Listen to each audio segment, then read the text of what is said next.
একটা কথা আছে না, নরম মাটি পেলে সবাই সেটাকে পাড়াতে চায়।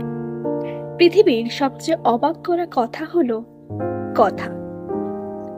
কথা যেমন একটা মানুষকে কাছে আনতে পারে, তেমনি কথার দ্বারাই একটা মানুষ আরেকটা মানুষের থেকে অনেক দূরে চলে যেতে। কথা বলতে বলতেই কোনো অচেনা মানুষকে নিজের বলে মনে হয়, আবার কোনো নিজের মানুষের কোনো একটা কথার জন্য তাকে খুব অচেনা বলে মনে হয়। কথা যেমন ঘায়ের ওপর মলমের কাজ করে, আবার এই কথাই মাঝে মধ্যে ঘা দেয়।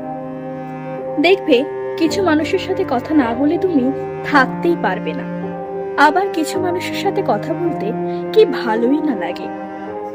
আর কিছু মানুষের সাথে কথা বললে খুব অসুস্থ ফিল হয়। আবার খুব ভালো ভালো কথার থেকেও সাবধান। খুব ভালো ভালো কথা বলে কিছু মানুষ নিজেদের উদ্দেশ্য পূরণ করতে থাকে, তোমার ব্যক্তিগত কথা চারিদিকে ছড়ানোর চেষ্টা করে। তাই অসম্মান করতে নয়, নিজের সম্মান রক্ষার জন্য কথা বলাটা খুবই জরুরি। কে তোমাকে সত্যি বলছে আর কে তোমাকে সত্যি বলার মতো করে মিথ্যে বলছে, এত সব ভাবার কোনো দরকার নেই। তাই যে তোমাকে কথার মাধ্যমে আঘাত করতে চাইছে, তাকে তুমি উত্তরের মাধ্যমে জবাব দিয়ে দাও।